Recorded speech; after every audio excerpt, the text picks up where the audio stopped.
Souffle du 3 mars 2025, la fosse au lion.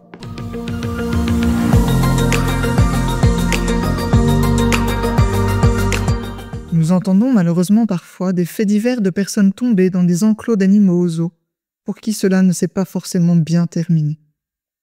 Tu imagines l'angoisse de te retrouver au milieu d'une fosse au lion avec des bêtes affamées?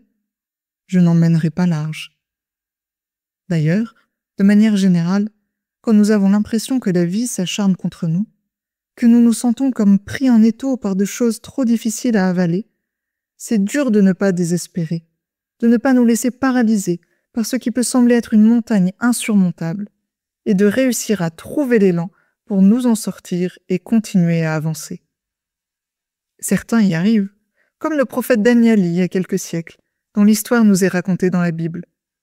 À cause de jalousie et de sa foi en Dieu, il est jeté dans une fosse au lion pendant 7 jours. Non seulement il n'est pas dévoré sur place, mais en plus Dieu prend tellement soin de lui qu'il envoie son ange tirer par les cheveux un prophète qui était en train de cuisiner dans un autre pays pour l'amener nourrir Daniel. Sacrée histoire. En recevant ce repas inespéré, Daniel s'exclame « Tu t'es souvenu de moi, mon Dieu, tu n'abandonnes pas ceux qui t'aiment. » Au bout de 7 jours, Daniel est libéré de la fosse indemne, et ses ennemis jetés dedans à sa place sont immédiatement dévorés.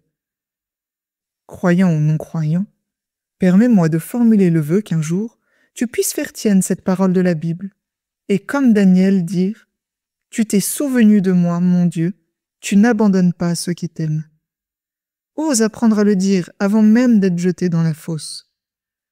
Que pendant ce carême qui démarre, temps privilégié pour les chrétiens pour grandir dans leur amour de Dieu, tu puisses découvrir combien Dieu est à tes côtés, particulièrement au milieu de l'épreuve et des difficultés. Voici une proposition de 3 petits pas pour découvrir l'amour de Dieu pour toi. Premièrement, apprendre par cœur ce verset de la Bible. « Tu t'es souvenu de moi, mon Dieu, tu n'abandonnes pas ceux qui t'aiment. » Et le dire à chaque fois que c'est opportun. Deuxièmement, pour ce carême, choisir un minuscule effort que tu es sûr de pouvoir tenir pour montrer à Dieu que tu veux le découvrir et mieux l'aimer. Troisièmement, noter sur un cahier ou dans ton téléphone à chaque fois que Dieu vient te sauver de la fosse au lion. Le relire les jours plus difficiles.